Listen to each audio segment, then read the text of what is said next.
Assalamu alaikum guys, I hope you are doing well. I am Muhammad Tayyib and today our topic is regarding toward the common intention and common object. हमने Pakistan penal code को शुरू किया हुआ था। तो last time मैंने आपको ये बताया था कि कैसे आप इसके नोट्स बना सकते हैं, कैसे जो है ना वो आप इसको प्रिपेयर कर सकते हैं। ये सारी चीज़ें हमने डिस्कस की थी और आज भी हम इसको जो ना डिस्कस करेंगे, नेक्स्ट डिटेल के साथ चलेंगे। ये लेक्चर आप ध्यान से सुनिएगा, ठीक है, क्योंकि जो चीज़ें इसमें बताई जाएंगी नेक्स्ट नहीं बताई जाएंगी। आपने देखा होगा कि पहले लेक्चर्स आने वाले लेक्चर के साथ इंटरलिंक करते हैं, ठीक है। तो अगर आपने लेक्चर्स नहीं देखे तो मैं कोई 8 से 9 lectures already Pakistan penal code के अपलोड कर चुका हूँ क्रिमिनल लॉ के वाले से, ठीक है। तो आप इनको ज़रूर देखिएगा। एक्चुअली आज का हमारा टॉपिक जो है वो कॉमन इंटेंशन और कॉमन ऑब्जेक्ट के वाले से है। बहुत ज़्यादा इंपॉर्टेंट टॉपिक है जो स्टूडेंट्स एनुअल सिस्टम के हैं, ठीक है, किसी भी यूनिवर्सिटी से पढ़ रहे हैं, एनुअल सिस्टम के स्टूडेंट हैं, वो पीपीसी से कैसे नोट्स बना तैयार करेंगे, ठीक है, क्या नोट्स तैयार करने का प्रोसीजर है। मैं आपके साथ एक चीज़ शेयर करता जाऊँ, जो स्टूडेंट्स आपके सीनियर्स हैं ना, उनसे आप एक दफ़ा कंसर्न करिएगा कि क्रिमिनल लॉ जो है, पाकिस्तान पिनल कोड्स जो है, वो आपको बहुत मुश्किल से नंबर देता है, ठीक है।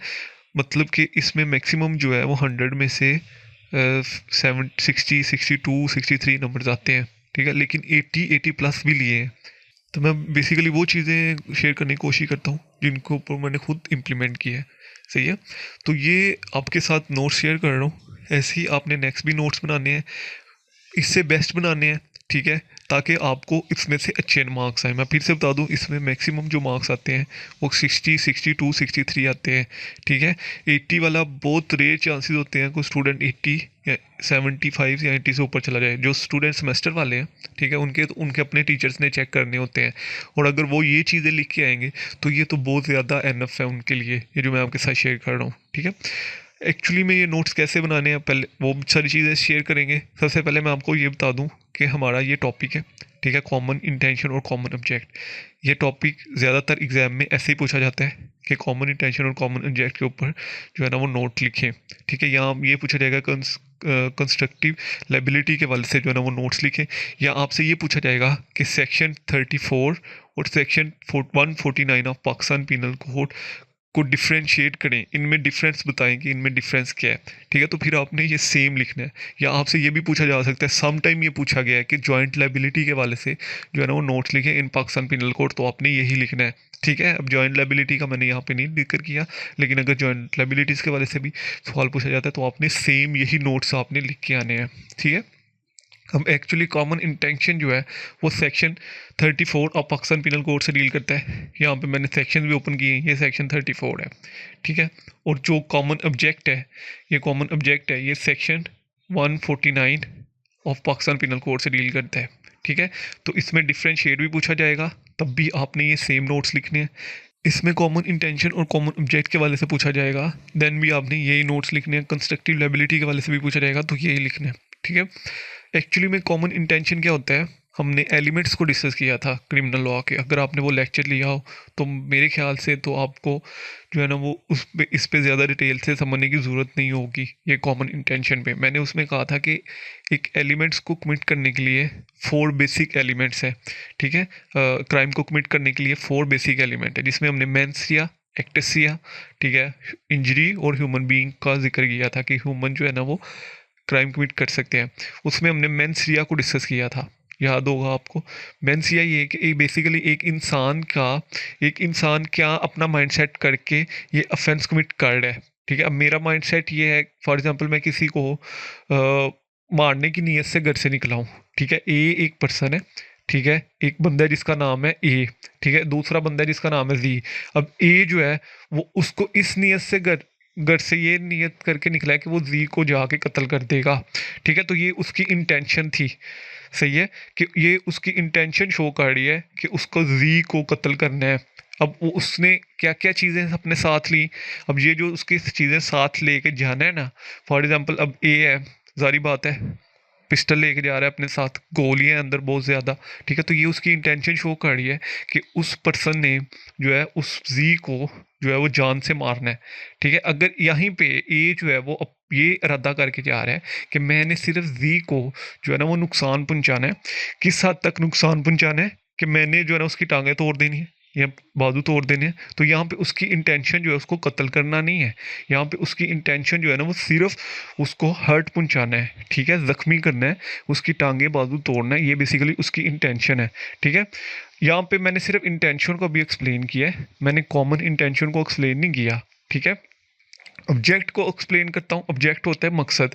आपने किसी मकसद को अचीव करने के लिए कोई एक्ट परफॉर्म करते हो तो दैट्स इज ऑब्जेक्ट, ठीक है। ये तो आपको आइडिया होगा कि ऑब्जेक्ट का मतलब क्या है, ठीक है। आप अच्छे मार्क्स लेने के लिए पढ़ रहे हो, ठीक है, तो आपका मकसद क्या है, अच्छे मार्क्स लेना, तो दैट इज ऑब्जेक्ट, ठीक है। अगर हम क्रिमिनल लॉ में बात करें तो आप किसी ऑब्जेक्ट को हासिल करने के लिए कोई ऑफेंस कमिट कर रहे हो, ठीक है, तो दैट्स इज योर ऑब्जेक्टिव कि आप उस ऑब्जेक्ट को अचीव करने के लिए ऑफेंस की। ये मैंने सिर्फ अभी इंटेंशन और ऑब्जेक्ट को एक्सप्लेन किया, मैंने कॉमन को भी एक्सप्लेन नहीं किया, ठीक है। अब हम आते हैं कॉमन इंटेंशन की तरफ, ठीक है। कॉमन से मुराद यही आपको समझ लग रही है कि कॉमन के बहुत से लोगों की एक ही इंटेंशन को हम कॉमन इंटेंशन कहते हैं, ठीक है। फॉर एग्जांपल दो या दो से ज़्यादा लोग अगर किसी भी ऑफेंस को कमिट करने जा रहे हैं, जैसे कि मैंने पहले एग्जांपल दी थी कि ए एक पर्सन है, उसने इरादा किया है कि वो जी को कत्ल करेगा, ठीक है, तो ये उसकी इरादतन उसकी इंटेंशन है, ठीक है। मोटिव और चीज़ है, मोटिव इज़ डिफरेंट थिंग। बहुत से स्टूडेंट मोटिव को भी जानते होंगे, जिन स्टूडेंट ने पाकिस्तान पीनल कोड पहले पढ़ा है, ठीक है। मोटिव बेसिकली उस चीज़ को कहते हैं जो चीज़ आपको मजबूर करती है, ठीक है। अब मुझे क्या चीज़ यहाँ पे ए को क्या चीज़ मजबूर कर रही है जी को कत्ल करना है, हो सकता है जी ने ए को गालियाँ दी हो, या जी ने ए के पैसे दिए देने हो, या जी ने कुछ भी उसकी ज़मीन पे इलीगल कब्जा किया हो, तो ये उसका मोटिव है, ठीक है। अब उसका जो मोटिव है, जो चीज़ उसको मजबूर कर रही है, वो यही है कि जी ने उसकी प्रॉपर्टी पे इलीगल कब्जा किया है। अब उसकी प्रॉपर्टी पे इलीगल कब्जा करना ए को जो है ना वो मजबूर कर रही है कि वो जी को जो है ना वो कत्ल करे। अब जो कत्ल करना है उसकी इंटेंशन है, मोटिव उसका मकसद क्या था, जो उसको चीज़ मजबूर कर रही है वो ये है कि उसकी ज़मीन पे इलीगल कब्जा कब्जा किया है, ठीक है। तो ये दोनों चीज़ें हम डिफ्रेंशिएट करते हैं, ये भी मैं आपके साथ एक्सप्लेन कर देता हूँ। मोटिव, क्योंकि क्रिमिनल लॉ में यही चीज़ें देखी जाती है, मैं पहले आपके साथ शेयर कर दूँ, मोटिव इंटेंशन वगैरह यही चीज़ देखी जाती है, ठीक है। तो मोटिव को मैंने एक्सप्लेन कर दिया, जो चीज़ आपको मजबूर करती है। इंटेंशन ये है कि आपने आपका मेंटल जो है ना वो आपने मेंटली क्या प्रिपेयर किया है खुद को कि आपने उसको जा कत्ल करना है या आपने उसको जाके हर्ट पहुंचाना है, ठीक है। कॉमन इंटेंशन, कॉमन से मुराद ये है कि बहुत से लोगों ने एक ही इरादा किया हुआ है। एग्जाम्पल दे देता हूँ, यहाँ पे पहले मैंने क्या कहा था कि ए ने जी को कत्ल करना है, ठीक है। कॉमन इंटेंशन में क्या होता है, जब आप कॉमन यानी कि बहुत से लोग इसमें शामिल हो जाते हैं, तो फिर दो मतलब अब ए बी और सी तीन पर्सन है जिन्होंने ये इरादा किया है कि जी को कत्ल करना है। तो अभी इन तीनों पर्सन की कॉमन इंटेंशन है, ई की इंटेंशन है, उनकी इंटेंशन क्या है कि हमने जी को मार देना जान से, ठीक है। ये तीनों पर्सन की एक ही इंटेंशन। जब कॉमन इंटेंशन का वर्ड यूज होता है तो यहाँ पे कम से कम दो लोग होते हैं, ठीक है, कम से कम दो। कभी भी सिंगल पर्सन की कॉमन इंटेंशन ही यूज़ कर सकते, हमेशा उसकी एक ही इंटेंशन होगी। सिंगल पर्सन हमेशा सिंगल पर्सन की कैटेगरी में आता है, ठीक है। लेकिन जब दो यानी कि ए या बी दो लोग होंगे, ठीक है, ये दो से ज़्यादा लोग होंगे, जैसे कि मैंने पहले आपको ए बी सी की एग्जांपल दी, ठीक है। अब मैं यहाँ पे आपको एग्जांपल देता हूँ कि ए और बी सिर्फ दो लोग हैं, उनका इरादा ये है कि उन्होंने जी को कत्ल करना है, ठीक है। तो अब ए और बी दो लोगों का इरादा है कि वो जी को कत्ल करेंगे, तो डेट्स मीन कि दोनों की एक ही इंटेंशन है, तो हम यहाँ पे वर्ड यूज़ करेंगे कॉमन इंटेंशन। पहले एग्जांपल में मैंने आपको क्या बताया था, ए बी सी ये तीन लोग हैं जिन्होंने एक ही इरादा किया कि जी को कत्ल करना है, तो ये उन तीनों की कॉमन इंटेंशन है, ठीक है।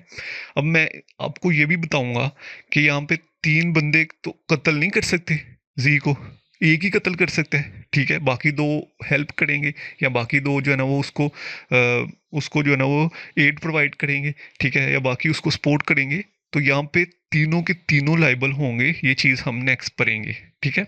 ये चीज़ मैं डिटेल से डिस्कस करूंगा, थोड़ा सा कंफ्यूज नहीं होना, बस अभी आपने यहाँ पे कॉमन इंटेंशन के कॉन्सेप्ट को समझना है। आई होप सो कि आपको कॉमन इंटेंशन का कॉन्सेप्ट समझ आ गया कि ए बी सी तीन लोग हैं, ठीक है, या दो लोग भी हो हैं, ए बी दो लोग हैं, ठीक है, दोनों ने इरादा किया है कि उन्होंने जी को कत्ल करना है, ठीक है। वो जाके अब उनकी इंटेंशन जो है वो यही है कि जी को कत्ल करना है, ये कॉमन इंटेंशन की आपको समझ लग गई है। कॉमन ऑब्जेक्ट का मतलब ये होता है, ऑब्जेक्ट का मतलब तो मैंने आपको बता दिया था कि ऑब्जेक्ट का मतलब होता है किसी मकसद को अचीव करना, ठीक है। मैंने एक मकसद को अचीव करना है, मेरा मकसद ये है कि पाकिस्तान ने एक लॉ बनाया है, ठीक है। अब मैं चाहता हूँ कि मैं उसको इम्प्लीमेंट ना होने दूँ, ठीक है। तो मेरा मकसद ये है कि मैं उसको इम्प्लीमेंटेशन के लिए रोकूं, हर मुमकिन कोशिश करूं, गवर्नमेंट के ऊपर दबाव डालूं, जो है वो जितने भी अदारे हैं उनके ऊपर दबाव डालूं। ये मेरा मकसद है, ताकि वो मैं उस लॉ को जो है ना वो इम्प्लीमेंट ना होने दूं। ठीक है। अब मेरे साथ साथ जो है वो कॉमन ऑब्जेक्ट का जब वर्ड यूज़ होता है ना, ठीक है, तो उसके लिए कम से कम 5 लोग चाहिए होते हैं। ठीक है, कम से कम 5 से ऊपर जितने मर्जी हो सकते हैं, 5 से नीचे आ जाएंगे तो फिर आप कॉमन ऑब्जेक्ट का वर्ड यूज़ नहीं करेंगे। फॉर एग्जांपल 4 लोग हैं तो वो कॉमन ऑब्जेक्ट में फॉल नहीं करेंगे। ठीक है, 3 लोग हैं तो कॉमन ऑब्जेक्ट में फॉल नहीं करेंगे। इसके लिए एक असम्बली होनी चाहिए। आपने असम्बली का वर्ड यूज़ सुना होगा। ठीक है, और उस असम्बली में कम से कम 5 लोग होने चाहिए। मैं अकेला बंदा, ठीक है, कॉमन ऑब्जेक्ट में फॉल नहीं करूँगा। 2 बंदे कॉमन ऑब्जेक्ट में फॉल नहीं करेंगे, 3 कॉमन ऑब्जेक्ट में फॉल नहीं करेंगे, 4 कॉमन ऑब्जेक्ट में फॉल नहीं करेंगे। जब तक के 5 बंदे पूरे नहीं हो जाते, ठीक है, तब तक वो पर्सन जो है ना वो कॉमन ऑब्जेक्ट में फॉल नहीं करेंगे, according to Pakistan penal code. ठीक है, जो चीज़ें बता रहा हूँ वो सारी पाकिस्तान पिनल कोड में लिखी है। नेक्स्ट हम इसको इंटरलिंक भी करेंगे, तब आप समझ जाइएगा। ठीक है, तो कॉमन ऑब्जेक्ट को फुलफिल करने के लिए कम से कम 5 लोग होने चाहिए। अब 5 लोग मेरे पास पूरे हैं। ठीक है, मैंने आगे क्या बोला कि मैं चाह रहा हूँ कि पाकिस्तान ने जो अभी जो है ना वो लॉ पास किया है, ठीक है, मैं उस लॉ को जो है ना इम्प्लीमेंट होने से रोकूं। ठीक है, अब मेरे साथ 5 लोग हैं। ठीक है, हम 5 लोग ये जो इम्प्लीमेंटेशन हो रही है इस लॉ की, इसको रोक रहे हैं। ठीक है, तो हमारा मकसद क्या है? अब हमारा मकसद कॉम 5 बंदों का एक ही मकसद है। मकसद ये है कि इस लॉ को जो है वो इम्प्लीमेंट होने से रोकना है। ठीक है, अब हम जब घर से बाहर निकले एहतजाज करने के लिए तो हम 5 लोग थे। ठीक है, 5 लोगों का मकसद क्या था कि इस लॉ को इम्प्लीमेंट करने से रोकना है। ठीक है, अब हमारा मकसद क्या है? अनलॉफुल पर्पज़ है। ठीक है, कोई भी आप लॉ जो है लेजिस्लेशन ने पास कर दिया है, ठीक है, अगर तो वो फंडामेंटल राइट्स के अगेंस्ट नहीं है, ठीक है, अगर तो वो कॉन्स्टिट्यूशन के अगेंस्ट नहीं है तो आप नहीं रोक सकते। ठीक है, अगर तो उसने कॉन्स्टिट्यूशन के इंग्रीडियंट्स फुलफिल किए हैं तो फिर आप उसको नहीं रोक सकते। अब हमारा मकसद 5 का ये है कि हमने जो लॉ बेसिकली वो फंडामेंटल राइट्स है, अगर ये हम 5 लोग उसमें फॉल करते हैं कि ये जो लॉ पास किया गया पार्लियामेंट के थ्रू, ये हमें जो है ना वो नुकसान देगा, हमारे फंडामेंटल राइट्स को प्रोटेक्ट नहीं करेगा, तो हमारा मकसद तो ये है कि हम जो है ना इसके ऊपर एहतजाज करें। ठीक है, अपना एहतजाज रिकॉर्ड करें। अब 5 लोग हम एहतजाज करने के लिए निकले, पर्पज़ यही था कि ये जो लॉ बना है इसको एग्जीक्यूट नहीं होने देना। ठीक है, लोग अंदर शामिल होते गए। अब 5 थे पहले हम, फिर एक और आया, फिर दूसरा आया, तीसरा आया, चौथा आया, अब यहाँ पे हम 9 लोग हो गए। 9 में से एक पर्सन ऐसा था जिसने जो है ना वो सामने इमारत थी उसको जो है ना वो आग लगा दी। अब 9 के 9 जो है ना उसके लिए लायबल होंगे, ये बात याद रखिएगा। ठीक है, एक पर्सन ने एक्ट परफॉर्म किया है, 9 के 9 लायबल होंगे। ठीक है, ये चीज़ आपने ध्यान से सुननी है। मैं फिर से कह रहा हूँ, अगर हम 5 लोग थे पहले, ठीक है, 5 में से किसी एक पर्सन ने, फॉर एग्जांपल मैंने ही किसी गाड़ी को आग लगा दी है, तो वो हम पांचों के पांचों लायबल होंगे, चाहे बेशक जो बाकी 4 थे उनका इरादा भी नहीं था।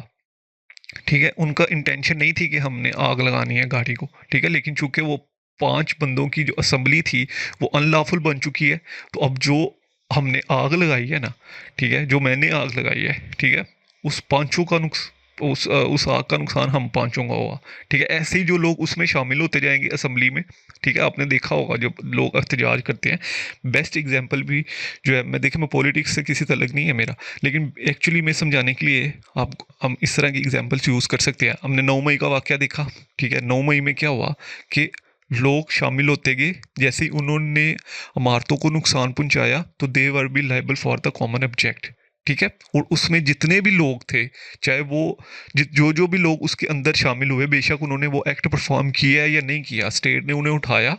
ठीक है, और they were include in the unlawful assembly, और वो अनलॉफुल असेंबली में आए और उनको पनिशमेंट हुई। ठीक है, तो एक्चुअली में आपको समझाने का बेसिक पर्पज़ यही होता है कि जब कोई एहतजाज हो रहा होता है, ठीक है, तो no doubt everyone has right to protest. ठीक है, हर पर्सन का राइट है, लेकिन जब वो अनलॉफुल असेंबली बन जाती है, ठीक है, जब उसमें आप किसी को तोड़ फोड़, किसी के राइट्स को नुकसान पहुंचा रहे होते हो, ठीक है, क्योंकि जो राइट टू प्रोटेस्ट है वो पीसफुल प्रोटेस्ट के वाले से बात की गई है कॉन्स्टिट्यूशन में। ठीक है, जैसे ही आप किसी को नुकसान पहुंचाते हो तो फिर आपकी जो असेंबली है वो अनलॉफुल हो जाती है।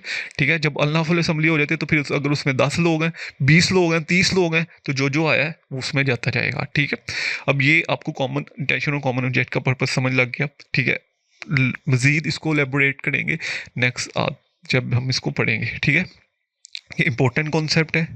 पहली बात तो ये doctrine of common object very important है in the study of criminal law.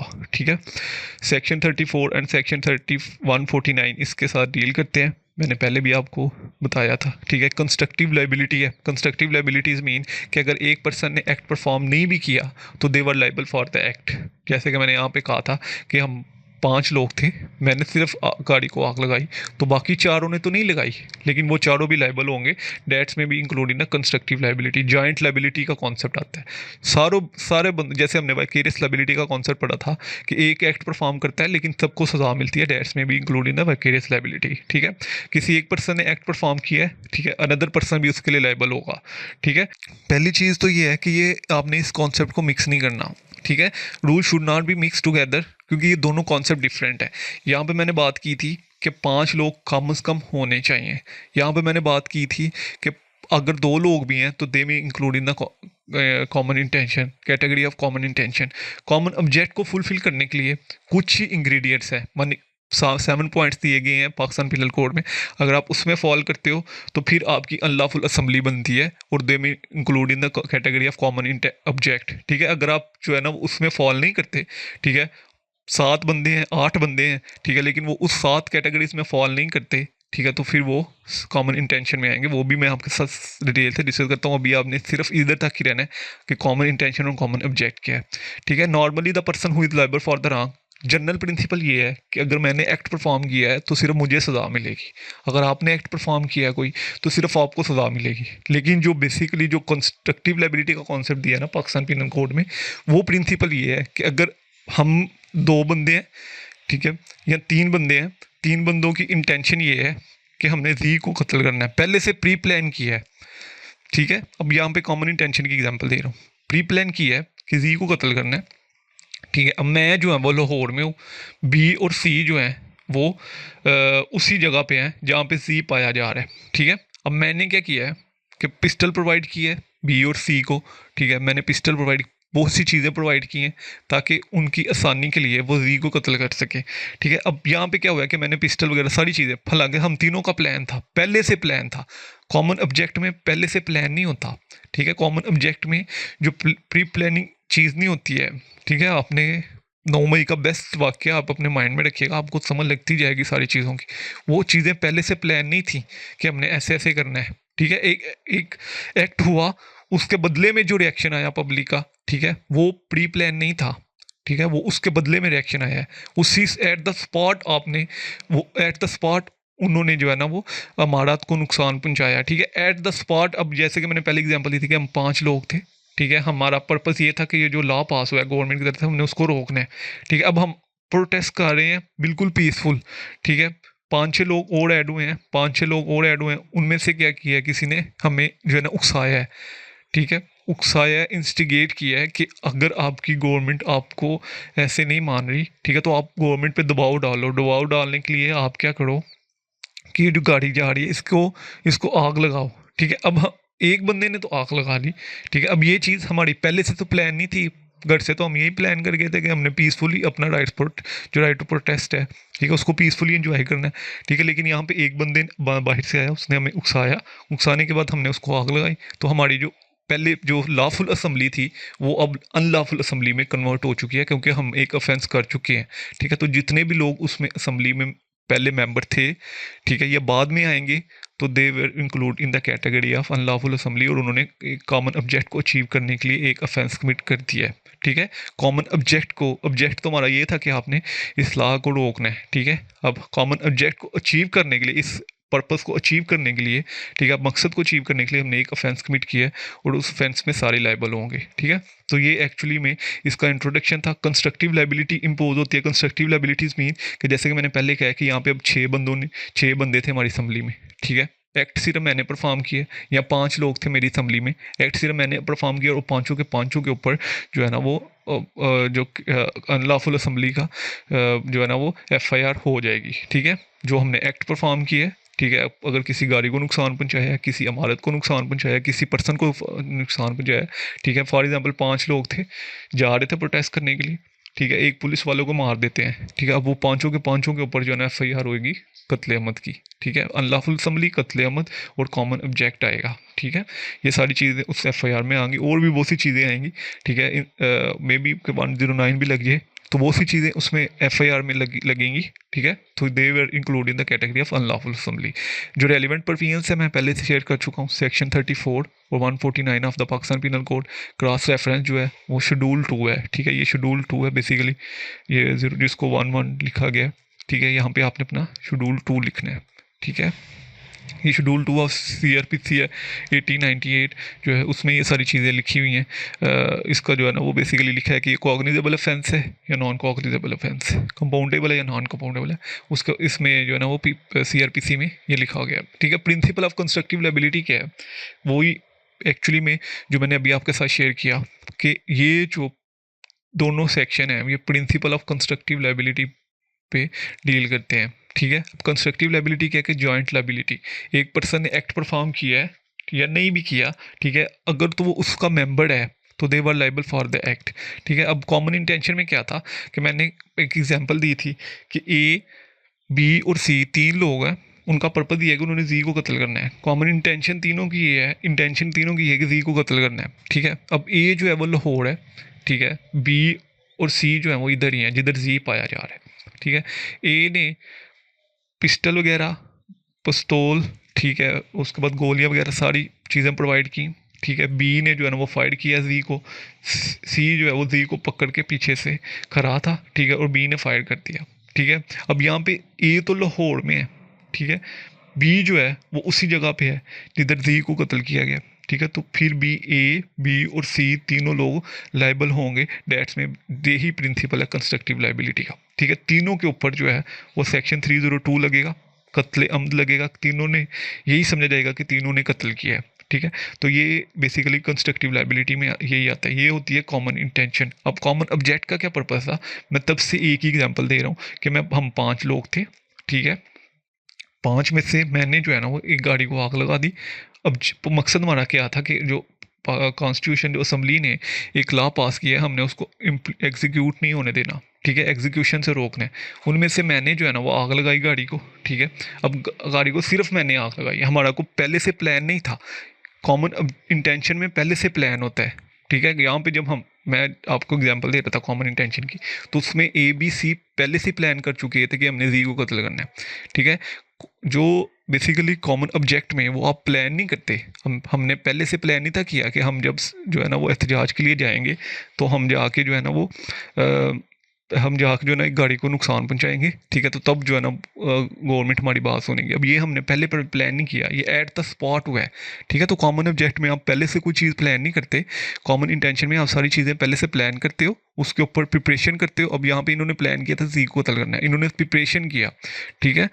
मैं कुछ दिन पहले एक न्यूज़ पढ़ रहा था जिसमें ये लिखा था कि एक पर्सन जो है वो 1 साल मुसलसल जो है विक्टिम के घर के सामने दुकान लगा के बैठा रहा, ठीक है। जब उसने मौका देखा तो उसने उसको कत्ल कर दिया पर्सन को। अब मैं नाम नहीं लूँगा, बहुत मशहूर केस है, ठीक है। तो मतलब कि उसने पहले 1 साल पहले प्लानिंग की थी, ठीक है। तो ये उसका इंटेंशन थी कि वो मोटिव उसका पीछे क्या था वो एक सेपरेट इशू है, लेकिन उसकी इंटेंशन ये थी कि उसने कत्ल करना है उस पर्सन को, ठीक है। और उसने अपने मकसद को अचीव करने के लिए 1 साल पूरी प्लानिंग की, ठीक है। तो यहाँ पे भी जब मैंने ABC की एग्जांपल दी, ठीक है, तो उसने दी को कत्ल करना है, तो यहाँ पे जो है A गन प्रोवाइड कर है, B फायर कर है, C ने जी को पकड़ा हुआ है, ठीक है, और जी की डेथ हो जाती है। अब ये तीनों पर्सन जो है ना वो लाइबल होंगे due to constructive liability, principle of constructive liability यहाँ पे इम्पोज होगी। ये बेसिकली जो है ना वो प्रिंसिपल है कंस्ट्रक्टिव लाइबिलिटी का, ठीक है, कि 2 या 2 से ज़्यादा पर्सन ने कोई इलीगल एक्ट परफॉर्म किया, यहाँ पे सिंगल पर्सन नहीं आएगा, ठीक है। ये जो दोनों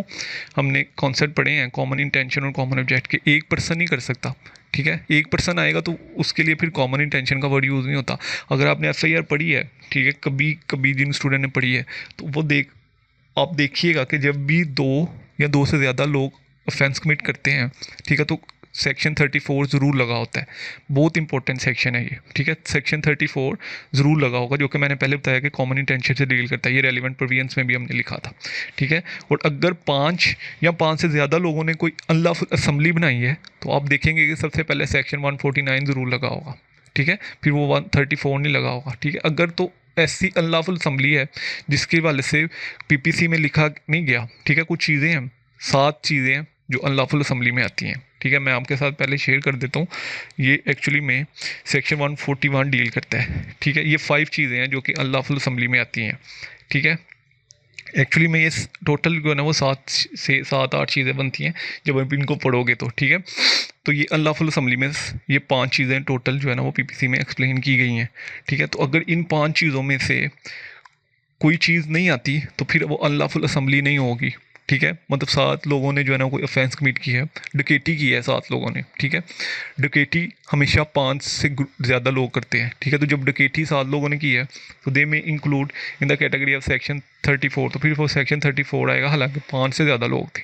ठीक है, तो सब अनलॉफुल असेंबली बनने के लिए ये 5 चीज़ों के लिए आपने एक्ट परफॉर्म करना है। मैंने अभी क्या बोला था कि एक लॉ पास हुआ है, ठीक है, गवर्नमेंट की तरफ से, और हम उस लॉ को एग्जीक्यूट करने के लिए जो है ना वो स्ट्राइक कर रहे हैं, और स्ट्राइक करने के लिए हमने जो है ना वो कोई अनलॉफुल एक्ट परफॉर्म किया है। ठीक है, या हम रोक रहे हैं, फेडरल गवर्नमेंट को दबाव डाल रहे हैं। ठीक है, या फेडरल गवर्नमेंट के किसी मिनिस्टर को उठा लिया हमने कि ये लॉ नहीं आपने पास करना। ठीक है, तो दे में include in category of unlawful assembly. ठीक है, ये पहले जो है ना वो फर्स्ट कैटेगरी में यही एक्सप्लेन किया गया। ठीक है, तो अब यहाँ पे आपको आई होप तो कि कंस्ट्रक्टिव लायबिलिटी की समझ लग गई होगी। यही एग्जांपल दी गई है कि A B C and D 3 लोग हैं, उन्होंने प्लान किया कि जी को कत्ल करना है। ठीक है, कॉमन इंटेंशन है, तीनों ने प्लान किया है, अरेंजमेंट है। ठीक है, अब जो है ना वो डी जो है वो सिंगली जो है ना वो जी को शूट करता है और जी की डेथ हो जाती है। ठीक है, अब जो ए और बी और सी जो है ये तो बेसिकली वैसे ही खड़े थे वहाँ पे। ठीक है, सिंपली स्टैंड देयर, वैसे ही खड़े थे वहाँ पे, डी ने कत्ल किया जी को। ठीक है, सिंपली स्टैंड वहाँ पे खड़े थे। अब कंस्ट्रक्टिव लायबिलिटी और सेक्शन 34 कहता है पाकिस्तान पिनल कोड का कि ये ए बी सी और डी चारों के चारों जो है ना वो कत्ल के लिए लायबल होंगे। उनके ऊपर कत्ल की जो प्रोविजंस हैं वो ऐड की जाएंगी और कत्ल का ट्रायल चलाया जाएगा। ठीक है, और कन्विक्शन जो होगी वो चारों को होगी। ठीक है, ये एक्चुअली जो है ना वो ये कॉन्सेप्ट है कंस्ट्रक्टिव लायबिलिटी का। ठीक है, ये एक्चुअली पाकिस्तान पिनल कोड है। उसके बाद ये कॉमन इंटेंशन को हम ब्रॉडली एक्सप्लेन करते हैं। होप्स हो कि आपको कॉमन इंटेंशन की समझ लग गई होगी। ठीक है, कॉमन इंटेंशन ये होता है कि 2 या 2 से ज़्यादा लोग जो है ना कोई ऑफेंस कमिट करते हैं तो कॉमन इंटेंशन लगती है। देखिए, कॉमन इंटेंशन में कोई पनिशमेंट नहीं डिफाइन की गई। अगर मैं कॉमन इंटेंशन को पढ़ूँ तो यहाँ पे सेक्शन 34 है। ठीक है, अब यहाँ पे आपने इस सेक्शन को गौर से समझना है। ठीक है, व्हेन अ क्रिमिनल एक्ट, सबसे पहली चीज़ तो ये है कि क्रिमिनल एक्ट हुआ है। ठीक है, ये पहला इंग्रेडिएंट्स बन गया। यहाँ से हमने इंग्रेडिएंट्स ढूंढने होते हैं, यानी कि एसेंशियल्स जो इस सेक्शन में जो मेन एसेंशियल्स हैं उनको ढूंढना होता है, और उसी के ऊपर हमने नोट्स बनाने होते हैं। ठीक है, नोट्स बनाने का भी मेथड बताया, अभी समझिएगा, ध्यान से सुनिएगा इसको। ठीक है, व्हेन अ क्रिमिनल एक्ट, सबसे पहले तो चीज़ है कि क्रिमिनल एक्ट डन हुआ है बाय अ सिविल पर्सन। ठीक है, अब सिविल पर्सन कौन से हैं? 2 या 2 से ज़्यादा लोग जो है ना वो सिविल पर्सन की कैटेगरी में आते हैं, सिंगल पर्सन ही आएगा। ठीक है, इन furtherance of common intention of all. ठीक है, सबकी इंटेंशन जो है ना वो सेम थी। ठीक है, मतलब 2 थे, 2 लोग थे या 3 लोग थे, सबकी इंटेंशन सेम थी और सबका मकसद यही था कि हमने इस इंटेंशन को एग्जीक्यूट करना है। ठीक है, पहली चीज़ क्रिमिनल एक्ट, दूसरी चीज़ सिविल पर्सन, तीसरी चीज़ फर्दरेंस ऑफ कॉमन इंटेंशन। तो यहाँ पे लिखा गया कि each of person is liable, कि सारे जो पर्सन हैं, ठीक है, वो लाइबल फॉर दैट एक्ट, उनके ऊपर लाइबिलिटीज़ इम्पोज होगी वो एक्ट परफॉर्म करने के लिए जो किसी एक ने भी परफॉर्म किया है, the same manner as if it was done by him person alone.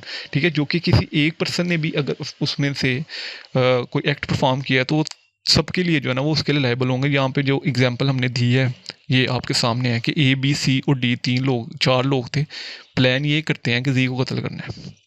अब डी जो है वो शूट करता है। ठीक है, डी गोली चलाता है और जी की डेथ हो जाती है। ठीक है, ए और बी और सी ये 3 लोग जो है ना वो सिर्फ वहाँ पे खड़े थे, सिंपली खड़े थे। ठीक है, तो ये कॉमन इंटेंशन कहता है, ये एक्ट 34 कहता है। ठीक है, यहाँ पे सिर्फ यहाँ पे कॉमन इंटेंशन का वर्ड यूज़ हुआ है। ठीक है, ये एक्चुअली कॉमन इंटेंशन की बात ही करता है। तो सेक्शन 34 कहता है कि as same as if it was done by him each of person is liable for the act. सारे पर्सन लाइबल होंगे। ठीक है, अगर तो उनमें से किसी एक ने भी एक्ट परफॉर्म किया है। ठीक है, सिंगल पर्सन है, यहाँ पे डी ने एक्ट परफॉर्म किया था। ठीक है, तो यहाँ पे लिखा गया है कि सारे जो है ना वो लाइबल होंगे। तो आई होप्स हो गया आपको कॉमन इंटेंशन की तो समझ लग गई होगी। ठीक है, अब यहाँ पे लिखा है कि action is concern and necessary postulate of pre plan. Meaning ये है कॉमन इंटेंशन का कि जब भी आपने कोई कॉमन इंटेंशन का वर्ड यूज़ होता है ना, ठीक है, जब ये सेक्शन इंप्लीमेंट होता है तो उसमें ये होता है कि आपने पहले जो है ना वो प्री प्लान किया हो, ठीक है। अब ये यहाँ पे जो 3 लोग थे, 4 लोग थे, ठीक है, इन्होंने पहले से प्लान किया था, यहाँ पे लिखा भी गया है कि plans to kill the G, plan किया था। अब उस प्लान को अचीव करने के लिए, ठीक है, मे बी जी ने पिस्टल लिया हो, बी ने जो है ना वो पूरी इंक्वायरी की हो, ठीक है, सी ने जो है ना वो डी को सपोर्ट किया हो, ठीक है, और डी ने जब फायर किया तो ये सारे वैसे ही खड़े थे, ए बी सी और, ठीक है। तो ये बेसिकली क्या है कि प्री प्लान होना चाहिए, ठीक है, प्रायर मीटिंग ऑफ माइंड होना चाहिए, इन्होंने पहले से प्लानिंग की हो, ठीक है, मीटिंग की हो आपस में चारों लोगों ने, ठीक है, और मीटिंग में ये तय किया हो कि हमने किस मौके पे कब जाके इसको मारना है, ठीक है। Elements of participation in action, ठीक है, बेसिकल वो देखिए वो पार्टिसिपेट करते हैं या नहीं करते। यहाँ पे अब ए बी सी सिंपली खड़े हैं सिर्फ, ठीक है, उन्होंने कुछ भी नहीं किया, टी ने जाकर शूट कर दिया है, इन्होंने कुछ भी नहीं किया, तो they were liable for the act, ठीक है, तो वो लाइबल होंगे, ठीक है। यहाँ पे intention of committing a crime with a mutual participation is known as a common intention की डेफिनेशन लिखी गई है जनरली, वो आप देख सकते हैं। अब यहाँ पे मैंने सेक्शन 34 को जो है ना वो एलेबोरेट किया है, ठीक है, कि act is done, act on as civil person for the रेंथ ऑफ कॉमन इंटेंशन, ये वही सेक्शन 34 है जो कि हम पढ़ के आ चुके हैं यहाँ पे, ठीक है, कि when a criminal act is done by a civil person in furtherance of common intention of all, each of person is liable for the act in same manner as is done by the him, ठीक है। अब principle laid down by section 34, principle ये कहता है कि यहाँ पे जो सेक्शन 34 है, हमने यहाँ पे पढ़ा है 20 को, यहाँ पे किसी पनिशमेंट की बात नहीं हुई, ठीक है, यहाँ ना यहाँ पे लिखा है कि इतनी पनिशमेंट दी जाएगी, ठीक है, क्योंकि ये जब भी सेक्शन इम्पोज होता है ना वो हमेशा दूसरे ऑफेंस के साथ इम्पोज होता है। फॉर एग्जांपल किसी 2 लोगों ने कत्ल किया है, ठीक है, तो सेक्शन 302 के साथ ये 34 सेक्शन जो है ना वो लगेगा, ठीक है। ये कभी भी सिंगल नहीं लगता, कभी जब भी कोई ऑफेंस कमिट होता है, 2 लोग ऑफेंस कमिट करते हैं, ठीक है, तो पहले वो सेक्शन लगता है। अब यहाँ पे मैं फॉर एग्जांपल 2 लोगों ने, अब यहाँ पे 4 लोगों ने कत्ल किया, ठीक है, ए बी सी और डी 4 लोगों ने कत्ल किया, तो पहले सबसे पहले प्रोविजंस आएंगी 302 की, ठीक है। जब 302 की प्रोविजंस आएंगी तो पता चलेगा जी कत्ल अहमद हुआ है, ठीक है, मतलब फॉर एग्जांपल FIR आती है वकील के पास, तो वकील सबसे पहले क्या चीज़ पढ़ता है, 6 कॉलम होते हैं FIR के, ठीक है, वो सबसे पहले यही चीज़ पढ़ता है कि इसके ऊपर चार्जेस क्या लगे हैं, ठीक है। अब उसके ऊपर चार्जेस लगे हैं 302 के, ठीक है, जब उसने नेक्स्ट पढ़ना है तो ऊपर लिखा होना है सेक्शन 34, तो जब सेक्शन 34 लिखा होना है तो उसने उसी टाइम समझ आना है कि यहाँ पे जो ऑफेंस कमिट हुआ है वो कम से कम 2 या 2 से ज़्यादा लोगों ने ऑफेंस कमिट किया है, ठीक है। तो हमेशा सेक्शन 34 अकेला नहीं लगता, जब उसके साथ कोई ऑफेंस कमिट होता है तो सेक्शन 34 जो है ना वहाँ पे लगता है, ठीक है, अकेला कभी नहीं लगता है। सब्सटेंटिव ऑफेंस है, ठीक है, इसको फुलफिल करने के लिए हमेशा कोई ना कोई जो है ना वो ऑफेंस कमिट होना लाजमी है, ठीक है। सेक्शन 34 अकेला नहीं लगेगा, मैं फिर से बता दूं, इसके साथ कोई और प्रोविजंस ऐड होंगी, जैसे कि मैंने 302 की एग्जांपल दी, तो फिर जो है ना वो सेक्शन 34 लगेगा। ऐसे ही अगर किसी ने हर्ट किया 2 या 2 से ज़्यादा लोगों ने, 3 लोगों ने जाके जो है ना वो जी को काफ़ी मारा है, ब्लीडिंग हुई है, जी का सिर फट गया, ठीक है, तो जो हर्ट के साथ प्रोविजंस लगेंगी, पहले हर्ट की प्रोविजंस लगेंगी 337, ठीक है, उसके बाद जो लगेगा वो सेक्शन 34 लगेगी, ठीक है। तो ये बेसिकली जो है ना अकेला कभी नहीं लगता, ये याद रखिएगा। यही बेसिकली इसमें लिखा है कि 2 और more person intentionally to do or act, वही चीज़ें जो मैंने आपके साथ एक्सप्लेन कर दी हैं, ठीक है। अब A, B और C और D ये 4 लोग थे, किक एंड हिट द जी, ठीक है, किक किया, हिट किया जी को, ठीक है। फाइनली एट द एंड क्या हुआ है कि ए ने जो है ना वो शूट कर दिया जी को। अब ए ने सिर्फ किया है, बाकी जो बी सी और डी थे इन्होंने सिर्फ उसको ठुड्डे मुक्के मारे हैं, ठीक है, सिंपली अल्फाजों में। तो जो चारों हैं बेसिकली वो लाइबल होंगे due to section 34 of Pakistan penal code के। चारों के ऊपर जो है ना वो कत्ले उम्मत की प्रोविजंस लगेंगी और जो ट्रायल चलेगा वो इन चारों के ऊपर चलेगा। केस लाज आपने लिखना है, common intention in the intention to commit a crime and each accused can communicate for the crime who participate in the crime in furtherance of common intention. Basically वही चीज़ है कि कॉमन इंटेंशन में अगर एक एक्यूज ने भी कोई एक्ट परफॉर्म कर दिया है, ठीक है, तो due to furtherance of common intention all were liable for the act, सारे जो है ना वो लाइबल होंगे। अब यहाँ पे एक्चुअली में सवाल ये था कि आपने इसके नोट्स कैसे बनाने हैं, ठीक है। इसके नोट्स ये बनाने हैं कि आपने सेक्शन में से इंग्रेडिएंट्स ढूंढने हैं, जैसे कि ये मतलब इस सेक्शन में जो एसेंशियल्स कितने हैं इस सेक्शन के, यही चीज़ें मैंने यहाँ पे हाईलाइट की हैं। पहला ये एसेंशियल है क्रिमिनल एक्ट, दूसरा सिविल पर्सन, चौथा फर्दरेंस ऑफ कॉमन इंटेंशन, ठीक है, और each of person is liable for the act, ठीक है। ये 4 इसके इंग्रेडिएंट्स हैं और यही चारों के ऊपर आपने नोट्स बनाने हैं, ठीक है। ये देखिए क्रिमिनल एक्ट, उसको फिर एक्सप्लेन किया गया कि बेसिकली क्रिमिनल एक्ट क्या होता है, ठीक है। फिर दूसरा इंग्रेडिएंट्स क्या था कि सिविल पर्सन, ठीक है। इसके ऊपर पहले आपने हेडिंग देनी है कि इंग्रेडिएंट्स ऑफ सेक्शन 34। मैंने यहाँ पे हेडिंग दी कि इंग्रेडिएंट्स ऑफ सेक्शन 34, ठीक है। अब ये इंग्रेडिएंट्स हैं इसके, ये जो मैंने हाईलाइट किए हैं, ठीक है। इसमें नंबर लेने का मेथड ये होता है कि आप इंग्रेडिएंट्स लिखें, जैसे कि ये मैंने क्रिमिनल एक्ट लिखा है, ठीक है। उसके बाद आपने उसका एक केस ला देना है, जैसे कि यहाँ पे मैंने लिखा है, ठीक है। अब इसका मैंने साथ एक केस ला दिया, ठीक है। फर्दरेंस ऑफ कॉमन इंटेंशन को लिखा है, उसके साथ मैंने केस ला दिया। कॉन्स्टिट्यूट कॉमन इंटेंशन मैंने एक केस ला दिया, ठीक है। Two reason when all are guilty एक केस ला दिया। अगर तो आप अच्छे नंबर लेना चाहते हैं, ठीक है, 80+ जाना चाहते हैं, तो मैं पहले बता दूं यही मेथड है इसका, ठीक है। अगर आपने केस ला लिखा है तो देन यू आर क्रॉस था 75 और 80 नंबर्स, ठीक है। अगर आपने केस लॉ नहीं लिखे तो you are in the category of normal person. सारे पर्सन ऐसे ही नोट्स बनाएंगे, ठीक है। मतलब क्रिमिनल एक्ट लिखा है, फिर सिविल पर्सन लिखा है, ठीक है। एक्ट परसुएसिव इन प्री अरेंज प्लान, तो उसके केस लॉ नहीं दिया गया, ठीक है। तो फिर बेसिकली आप you are in the category of 60 और 64 मार्क्स, ठीक है। और अगर यही चीज़ आप जो है ना वो सेमेस्टर वाले अडॉप्ट करते हैं तो आपको टीचर्स किधर तक लेकर जाएगा वो आप अंदाज़ा खुद ही लगा सकते हैं कि जब आपने एक केस ला दिया होगा, ठीक है। तो केस ला की बहुत ज़्यादा इंपॉर्टेंस है, ठीक है। आपने एक केस ला ज़रूर इंसर्ट करना है हर इंग्रेडिएंट के साथ जिसका बनता है, ठीक।